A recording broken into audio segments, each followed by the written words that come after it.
पश्चिम महाराष्ट्राच्या धर्तीवर बीडमध्ये भव्य बैलगाडा शर्यत पार पडते। बीड जवळील तळेगाव शिवारात 300 मीटर धावपट्टीवर बैलगाडा शर्यत आयोजित करण्यात आली आहे। भाजपाचे जिल्हाध्यक्ष राजेंद्र मस्के मित्रमंडळाच्या माध्यमातून प्रत्येक वर्षी बैलगाडा शर्यत पार पडते। यावर्षी मात्र राजकारणाची किनार शर्यतीला दिसून आली। बैलगाडा शर्यतीवरील बंदी उठवल्यानंतर प्रत्येक वर्ष पश्चिम महाराष्ट्राच्या धर्तीवर बीडमध्ये बैलगाडा शर्यत आयोजित केली जाते। यावर्षी बहुचर्चित मराठवाडा केसरी बैलगाडा शर्यतीत महाराष्ट्रातील नामांकित बैल बकासूर, सर्जा, सोन्या, हिंद केसरी यासारख्या बैलजोड्यांचा थरार पाहायला मिळाला।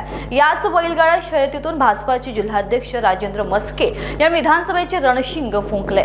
विधानसभा निवडणूक लढणार असल्याचे मस्के यांनी यावेळी बोलून दाखवले।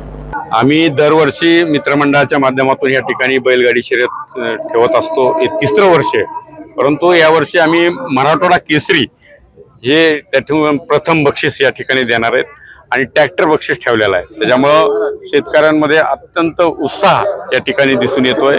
500हून अधिक बैलगाड्या याच्यामध्ये सहभागी झालेल्या आहेत। राज्यभरातले शेतकरी नामांकित बैल या स्पर्धेमध्ये उतरलेले आहेत। आज आपण बघतोय आता 11 वाजलेत, एवढी मोठी गर्दी या ठिकाणी झालेली आहे आणि महाराष्ट्रामध्ये हे नंबर 1चं मैदान होईल अशी आम्हाला सगळ्यांना अपेक्षा आहे आणि ह्याच्यामधून खऱ्या अर्थानं शेतकऱ्यांमध्ये उत्साह वाढावा या हेतूनच ही बैलगाडी स्पर्धा आम्ही आयोजित केलेली आहे आणि याला अत्यंत चांगला प्रतिसाद या ठिकाणी भेटतो। विशेष कुठल्या ठिकाणावर नाही तो बैलजोड्या दाखल झालेला आहे? संपूर्ण राज्यभरातून म्हणजे पुण्यावरून आल्यात काही बैलगाड्या, अहमदनगर असेल, इकडं संभाजीनगर असेल, जालना, बुलढाणा, प्रॉपर बीड शहरातल्या जवळपास बीड जिल्ह्यातल्या जवळपास 200 बैलगाड्या या ठिकाणी दाखल झालेल्या आहेत आणि बाकी ठिकाणून बऱ्याचशा बैलगाड्या म्हणजे 500च्या पुढे आकडा या ठिकाणी गेलेला आहे आणि कदाचित एक दिवसात मैदान होईल का नाही अशी शंका आहे। परंतु आमचे सगळे मित्रमंडळाचे जे कार्यकर्ते आहेत ते परिश्रम घेत आहेत आणि एक दिवसात मैदान कसं होईल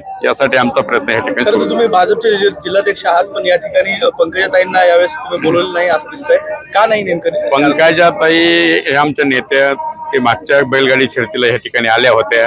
ह्यावेळेस त्यांना थोडंसं दिल्लीला मीटिंग असल्यामुळे त्या इथं येऊ शकल्या नाहीत, परंतु त्यांना देखील निमंत्रण दिलं होतं, परंतु त्यांनी या ठिकाणी शुभेच्छा आम्हाला या ठिकाणी दिलेल्या। विधानसभेचं शक्ती प्रदर्शन आहे का असं म्हणता येणार नाही। त्या स्टेजवरती बैलगाडा लावलेला आहे, बैलगाड्याला बैल नाहीत, गाडा नक्कीच विधानसभेत धावणार आहे हे निश्चित आहे।